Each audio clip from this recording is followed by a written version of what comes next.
Hello, hola, hello et salut des pieds jusqu'à la tête de la mode à la culture. Version française vous rhabille avec les tendances d'aujourd'hui et de demain. C'est tout de suite.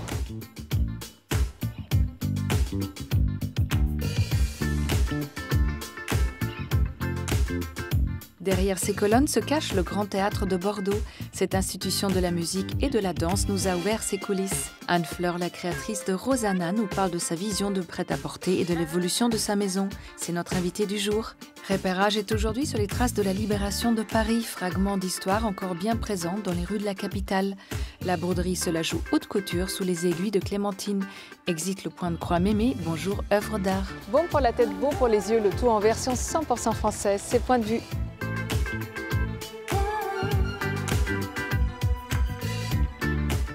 L'idée gonflée de Florence Jaffrin, c'est de déconstruire le concept du fauteuil et d'y apporter un peu plus de poésie. Fini les assises classiques, les ballons ronds moelleux et rassurants prennent le relais. Et promis, ils ne sont pas réservés qu'aux tout petits. Nous aussi, on a envie de rejouer les scènes du film Là-haut, mais les pieds bien sur terre. En termes de kitsch, on pousse le bouchon toujours plus loin avec l'objet culte du jour, le tire-bouchon cèpe de vigne. Présent sur les tables de nos parents ou de nos grands-parents, il est le parfait mix entre souvenirs d'enfance attendrissants et ignominie du design. Un rapport amour-haine qui prouve que les Français ont du goût, enfin surtout pour le vin, chin. Au cœur d'un hôtel particulier parisien, le restaurant Le Clarence est mené d'une main de maître par le chef doublement étoilé Christophe Pellet. Dans cet ouvrage regorgeant de recettes pointues et inspirantes, on plonge au cœur des produits et des techniques des pros. Que ce soit pour les passionnés de cuisine ou les amateurs du dimanche, on a envie d'y croquer à pleines dents. Marquage à chaud, sérigraphie, papier découpé ou version origami, le papier se plie à vos 1001 envies dans les mains de la papeterie phare. L'excellence à la française s'exprime au travers de leurs cahiers, cartes ou affiches. Les créateurs mettent un point d'honneur à faire rayonner les savoir-faire des artisans de l'Hexagone.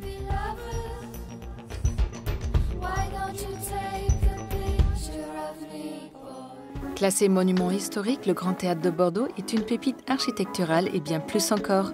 Rendez-vous en coulisses pour découvrir l'envers du décor.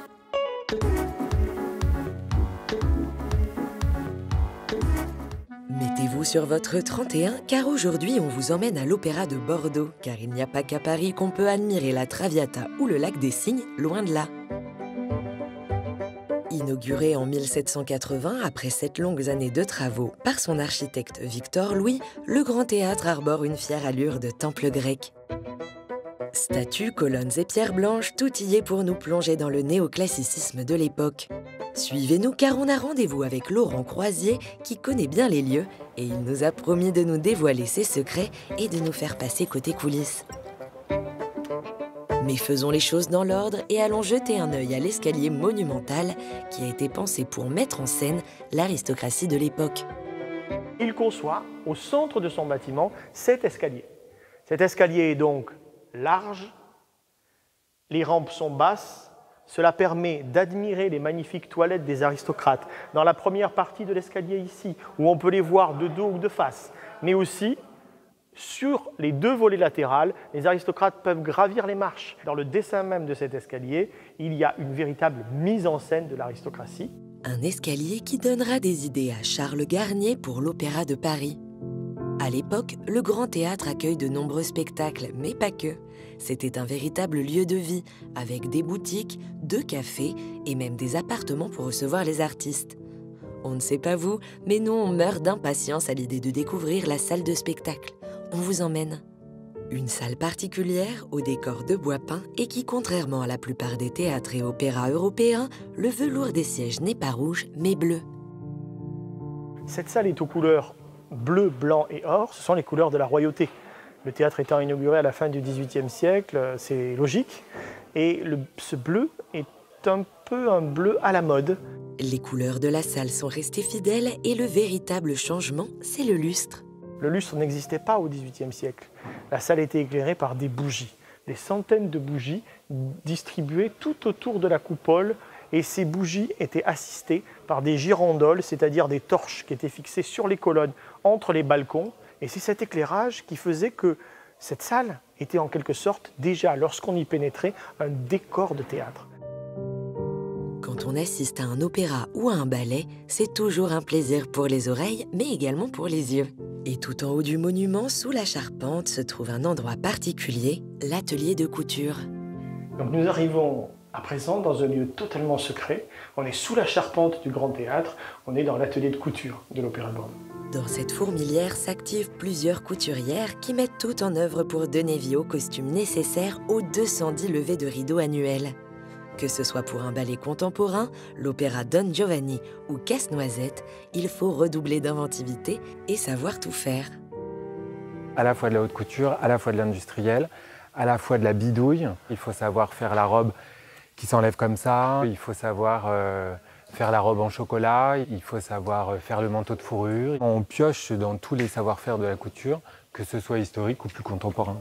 Puisqu'on ne peut pas aller plus haut que la charpente, nous sommes redescendus, cette fois-ci tout en bas, sous la scène, dans la salle des machines. Ici, c'est le témoignage de ce qu'était la machinerie du XVIIIe siècle. Une machinerie, ce sont des chariots qui sont disposés sur des rails. On fixait sur ses bras les éléments de décor et on pouvait ainsi les faire se déplacer du côté cour au côté jardin. Et à ces mouvements latéraux s'ajoutaient des mouvements verticaux qui permettaient de faire disparaître en un clin d'œil un arbre immense, une forêt, une colonne, en un clin d'œil. Et si vous tendez l'oreille, juste au-dessus de nos têtes, les répétitions pour les prochains opéras vont bon train.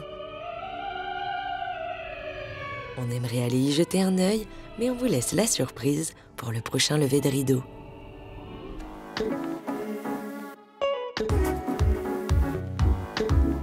La créatrice de la maison de mode Rosanna nous a reçus dans sa boutique, découverte stylée à l'horizon avec Anne-Fleur Broudehout.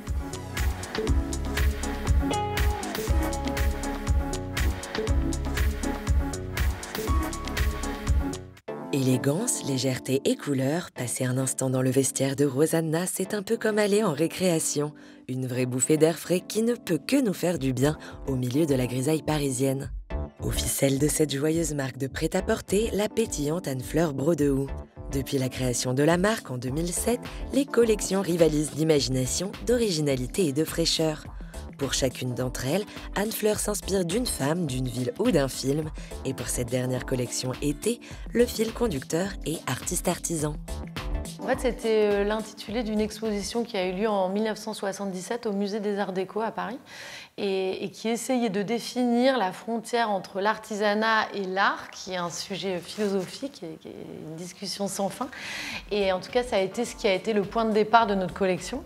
À cette occasion, la styliste collabore avec Edith Raymond, une artiste qui avait exposé ses œuvres dans cette collection. De la broderie, du graphisme ou encore du patchwork, Anne-Fleur montre le résultat à Candice, son attachée de presse.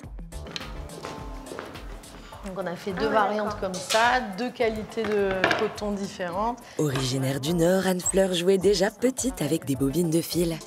Je viens d'une famille d'industriels dans le textile. Je suis née dans le textile, déjà. Donc en fait, à la maison, toute ma famille, tout le monde travaille là-dedans. Après, je pense que c'est vraiment un goût naturel. J'étais obsédée par la presse, très petite. Bon, obsédée par les Barbies, il faut quand même le reconnaître. Et pourtant, j'ai grandi au milieu de 3 frères. Donc j'ai un peu les deux casquettes. Je suis la ultra fille et en même temps un peu garçon manqué. J'adore être entre les deux. Je suis ni tout l'un ni tout l'autre. Ce n'est peut-être pas évident à vivre au quotidien, mais une chose est sûre, cette dualité est une vraie source d'inspiration pour ses créations. J'essaie de trouver un équilibre entre des choses très désirables, mais en même temps ultra pratiques.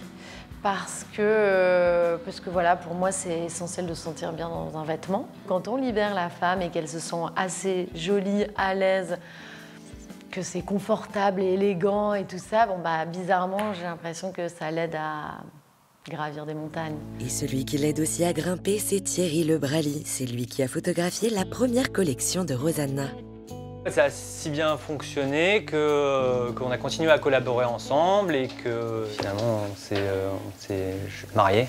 Ah oui, effectivement, le duo fonctionne plutôt bien. Leur collaboration est devenue une évidence au fil des années. Fleur donc vient avec des idées par rapport au thème en fait de sa collection. Moi de mon côté, je fais un petit mood board niveau un peu lumière, ambiance, on va dire, décor, voilà, de choses un peu plus visuelles. Elle est très exigeante, elle est très créative, curieuse. Je trouve qu'on arrive à se renouveler quand même de shooting en shooting, sans jamais vraiment refaire la même chose. Ne pas tomber dans la routine, voilà peut-être un bon conseil, autant pour le travail que pour la maison. Mais pas le temps de recouler, pour Anne-Fleur, elle a du tissu à trouver. Le lainage à jourée.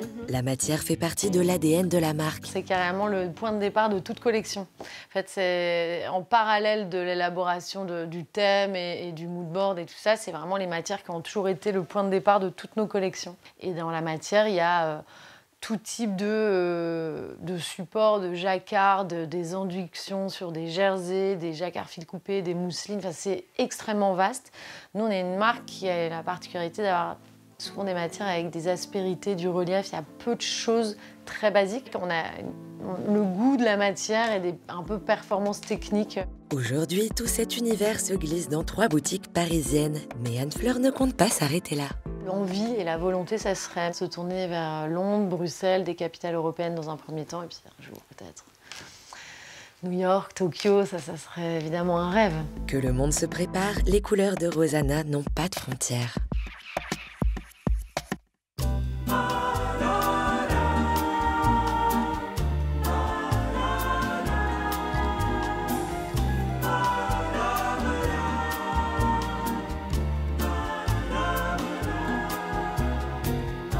Anne-Fleur, bonjour. Bonjour. Anne-Fleur, vous êtes lancée en 2007, en pleine crise économique avec votre maison. Il fallait beaucoup de fraîcheur, beaucoup d'innocence pour oser faire ça. Beaucoup d'inconscience. Oui. En fait, oui, mais je pense que... nous, quand on a créé la marque, de toutes les manières, on s'est lancé dans cette aventure sans réfléchir. Donc, en fait, l'inconscience était liée au projet. Et je pense que sur le long terme, ça a été bénéfique de se lancer en pleine crise pour nous. Et cette fraîcheur, comme vous avez dit, cette innocence aussi, vous l'avez gardée au fond de vous? Ah bah j'espère. En tout cas, on essaie de la préserver au quotidien. Je pense que c'est hyper important. Parce que comment décrire l'ADN de la marque? C'est très compliqué de le dire en quelques mots. Mais en tout cas, ce qui est sûr, c'est que dans les caractéristiques qui ressortent, qu'on nous cite souvent, parce que souvent les personnes extérieures, je trouve, qui en parlent aussi le mieux, on a quelque chose de frais, léger, gai. Bon, certains vont dire intellectuel, je pense à certaines personnes, parce qu'il y a une recherche parfois créative. Je pense que ça nécessite une curiosité parce qu'on a des matériaux assez particuliers. Il faut avoir une sensibilité textile parce que voilà, c'est une marque qui est loin des basiques habituels, en tout cas loin du minimalisme. Et du coup, voilà comment on pourrait caractériser la marque. Il y a aussi les imprimés. Vous osez faire des mix qui sont peut-être pas communs, mais ça marche. Oui, depuis la création de la marque, on a toujours eu énormément d'imprimés dans les collections.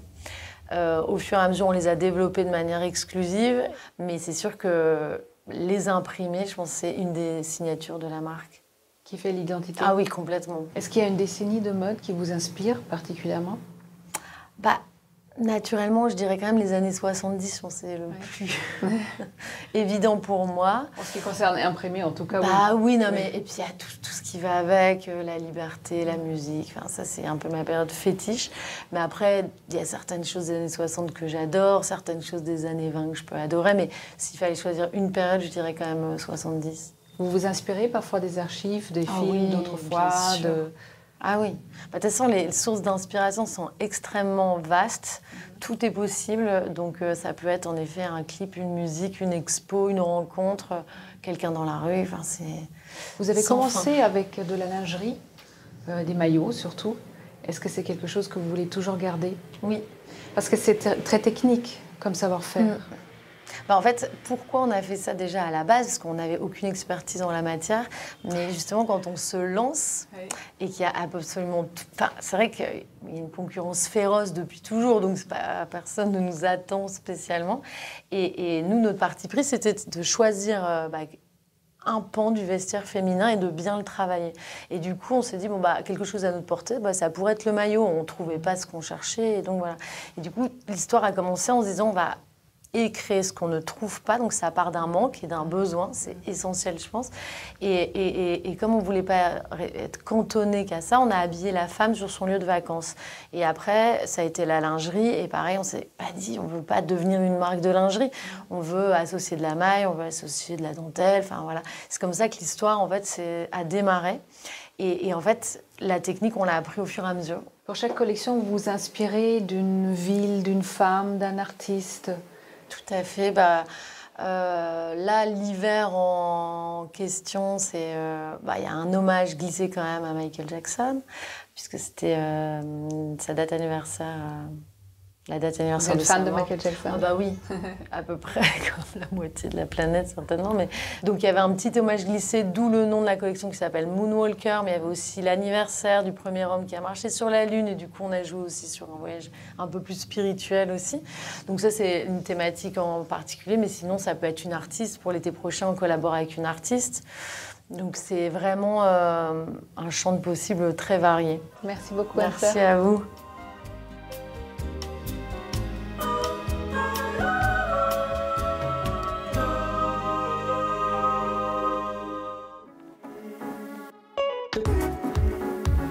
En août 1944, après 4 années d'occupation, la ville de Paris est libérée.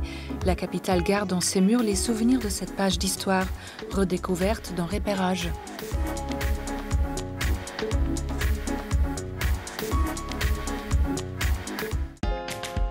Repérage, c'est votre rubrique dénicheuse de bons plans parisiens. Cette semaine encore, on a marché, couru, rampé, arpenté, cheminé, exploré et ouvert nos livres d'histoire en août 1944 à la libération de Paris.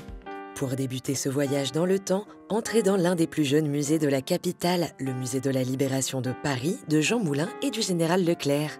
Un parcours à travers ce chapitre de l'histoire, de l'entre-deux-guerres à la victoire, grâce à une large galerie d'objets ayant appartenu à ces deux grands hommes.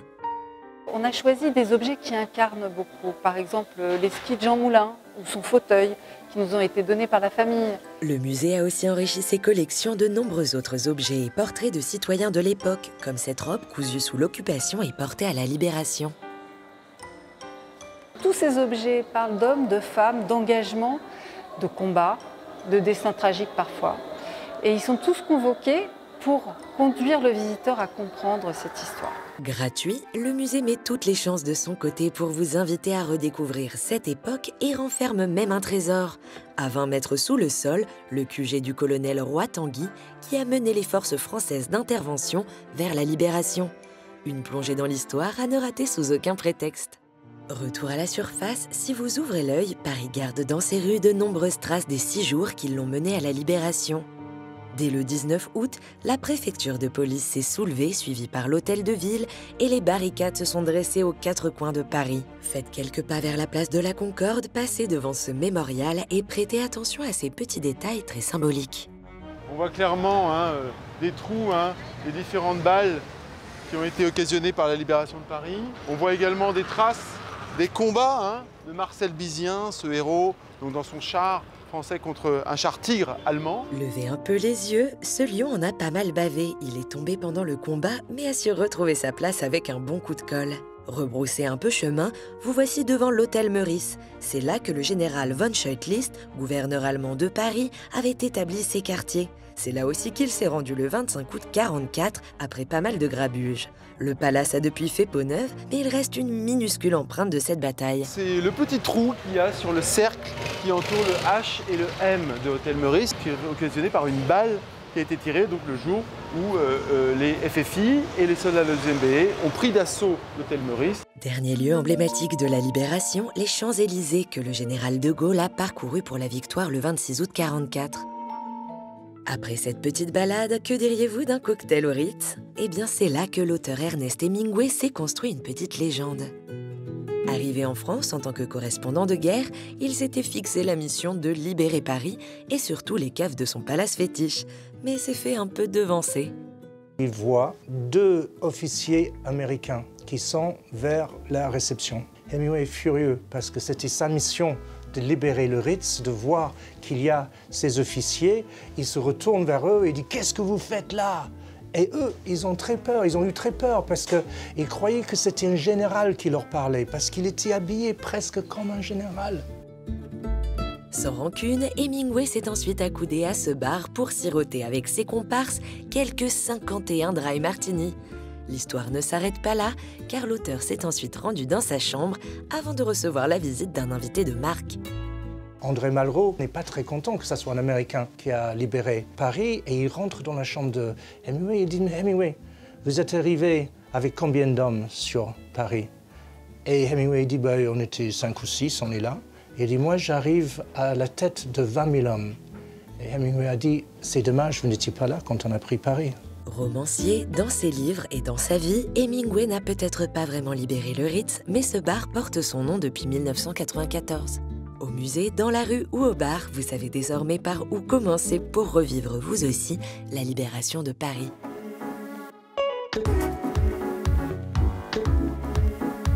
Plumes, écailles de poisson ou bouts de tissu, la broderie se pare de 1000 atouts dans les créations de Clémentine. C'est Focus.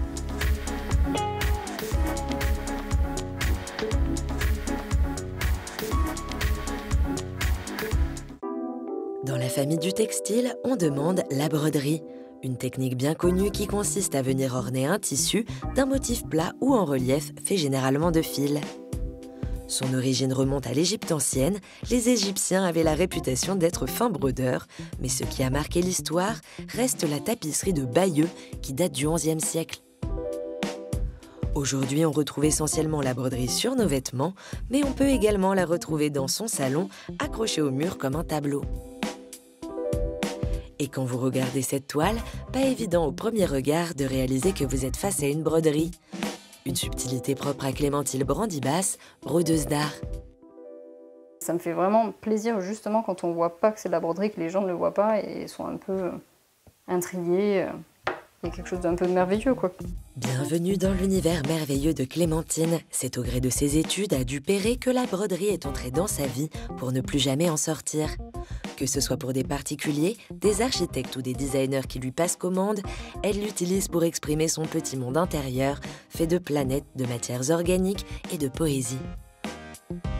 J'ai découvert que c'était vraiment un langage complètement adapté à ma façon de penser et de créer. Qu'il pouvait à la fois y avoir en fait, le travail de la matière, de la couleur, du point. Vraiment, il y avait de la technique associée à ce raffinement de la matière en fait. Mais vraiment, j'aime ce côté un petit peu ambigu de l'illusion en fait, de quelque chose d'organique. L'ambiguïté de ses broderies, elle l'obtient notamment grâce à sa passion pour les détails de la nature. Là, par exemple, ce sont des ailes de papillon en macro. Et en fait, là, ce qui m'intéresse, par exemple, ici, ça va être vraiment la vibration de la couleur et la décomposition en fait, de la couleur qui va m'aider après moi, à composer mon tableau. Donc là, par exemple, sur ce schéma, j'essaie de reproduire en fait, cet effet-là et ça va m'aider en fait, à construire vraiment le tableau et à développer et la technique de broderie, mais par rapport à cet effet-là en fait. Pour broder, rien de plus simple en apparence. Il faut du fil, une aiguille et un tambour en bois pour tenir le tissu bien tendu. Mais pour la créatrice, ça ne suffit pas. Pour se rapprocher au plus près de la nature et de son imaginaire, elle utilise de nombreux matériaux, comme des perles, du plastique brûlé et je me suis trouvé une passion pour les pissenlits de toutes sortes. Nous avons de la fougère, des écailles de poisson de différentes sortes et des moustaches de chat. Et les moustaches de chat, ça donne ça. Grâce aux techniques traditionnelles qu'elle a apprises, Clémentine peut maintenant les dépasser en intégrant plusieurs styles de broderie sur ses toiles et surtout plusieurs matières. J'ai récupéré les écailles que j'ai nettoyées, séchées, etc. Et en fait, c'est une matière qui est vraiment très très belle. Alors c'est assez fragile. En fait, dans les détails, on voit vraiment toutes les strates de croissance et c'est assez beau. Il y a un côté où vraiment il y a une diffraction de l'image en transparence. Mais avant de se lancer, elle a tout un rituel protocolaire à suivre, exemple avec l'un de ses projets. Maintenant que j'ai réuni à peu près tous les éléments qui vont nourrir en fait le tableau, j'ai commencé déjà une première composition avec ces petits éléments-là qui sont en fait vraiment le noyau du tableau. Et à partir de là, en fait, j'ai pris en photo que j'ai réimprimé et en fait comme ça m'aide en fait à composer toute la broderie. Ça me constitue une base, on va dire. Et ça me permet de voir à peu près l'équilibre du tableau, comment je le compose, et aussi de voir si je pars dans une bonne direction ou pas. Et une fois sa direction trouvée, Clémentine a de longues heures de travail devant elle, ce qui est loin de lui déplaire. Le temps n'est pas important une fois qu'on sait vers quoi on va, en fait.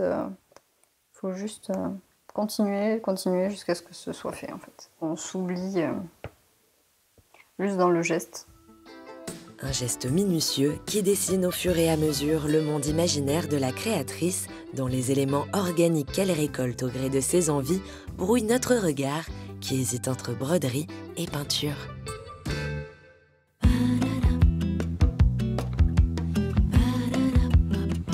Version française est déjà terminée, mais on se retrouve très vite. Et en attendant, restez chic toujours. Bye!